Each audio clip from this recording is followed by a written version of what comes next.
I look at this stuff and I think about the Me Too stuff, and I think about there were a ton of women involved in Me Too who totally, if you were going up to Harvey Weinstein's hotel room, you're a woman, you were going up there by yourself, and you didn't think something was going to happen. I mean, gosh, you are so unbelievably naive. I'm sure there have been women who just didn't realize what they were dealing with. Yeah. And maybe that's kind of the point of this half of the this half of the show. Just realize when you're dealing with men, that is a really old part of their brains. Yeah. And it is driving hard. And the only reason, so here, tell me if you disagree with this. The only reason that the West is not like Saudi Arabia, as far as the way women are treated, the only reason is Christianity. Oh, yeah, I would agree.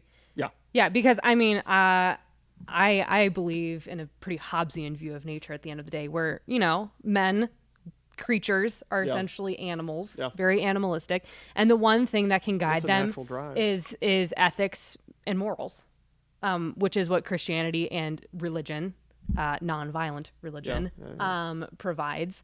And without that, you're just left to a lot more of an animalistic culture.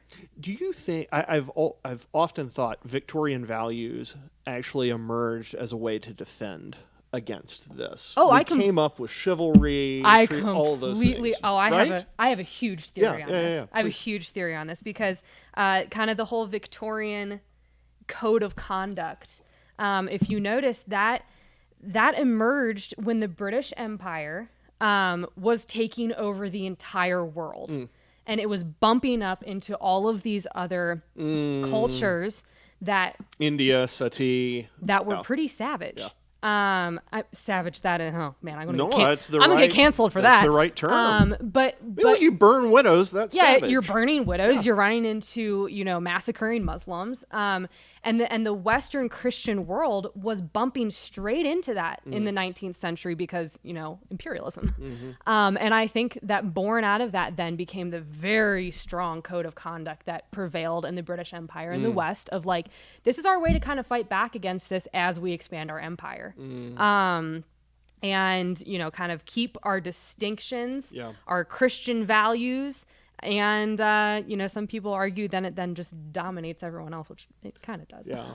But I think that's kind of what it's born out of is, you bump up against another culture and you put up your defenses. See, I've thought that essentially the thinkers at that time who kind of derived those values, I have thought that they realized, just again, Hobbesian, they realized how dangerous men are. They realized how dangerous male men are, not just mankind, but males specifically. And they designed codes of conduct to essentially protect women from that. Yeah. And I mean, if you think about it, why there was some stupid county in, New England, I can't remember on the East Coast or the West Coast, but they just legalized toplessness on the beach.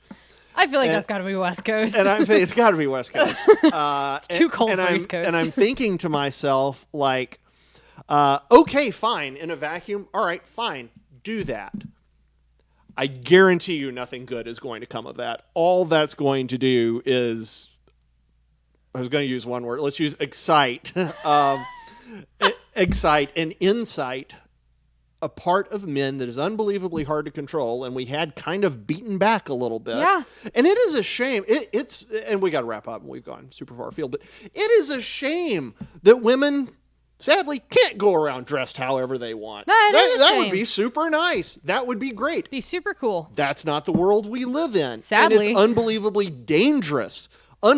dangerous for women, and that's why we came up with ideas of chivalry and ideas of putting women on a pedestal. And the more sort of maybe second, but definitely third wave feminism and what are we in fourth? I don't know.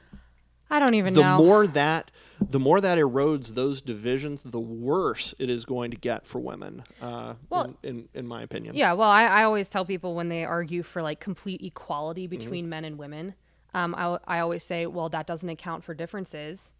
which fine. If you want to throw out all the differences between men and women, fine, do that. But that means that women have to be a lot more animalistic.